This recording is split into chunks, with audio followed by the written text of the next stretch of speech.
तीसरा नंबर जन्म दर का है।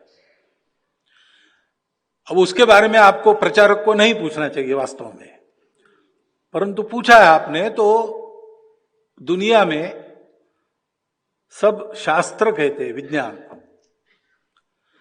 कि जन्म दर 3 से कम जिनका होता है वो धीरे धीरे लुप्त हो जाते हैं। तो 3 से ऊपर मेंटेन करना चाहिए। सब देशों में ऐसा होता है, सब समाज ऐसा करते हैं।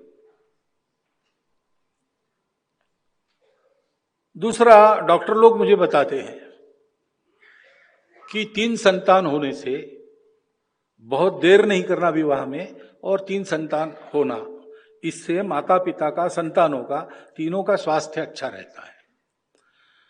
और जिस घर में 3 संतान है उस घर की वो संतान आपस में ईगो मैनेजमेंट सीख लेती है, इसलिए आगे चल के उनके फैमिली लाइफ में कोई डिस्टर्बेंस नहीं होता।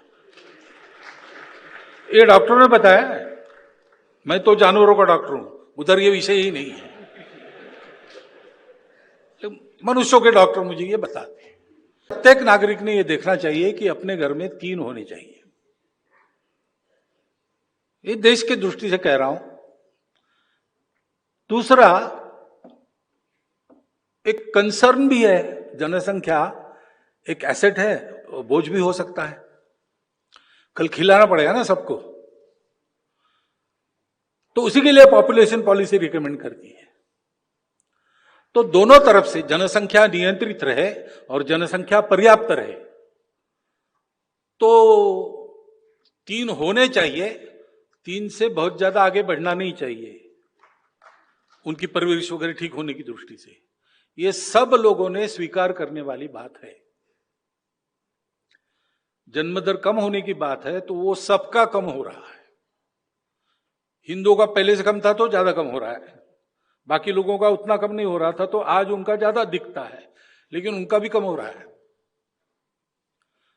प्रकृति ऐसा करती है, संसाधन कम है, जनसंख्या ज्यादा हुई तो प्रकृति में ऐसा कुछ होता है। तो इसका संदेश लेके सब लोगों ने 3 से कम नहीं करना और 3 से आगे करना, इसके लिए नई पीढ़ी को तैयार करना चाहिए। और जिनके हाथ में अभी भी है उन्होंने ऐसा करना चाहिए। और क्या कह सकते हैं, जनसंख्या का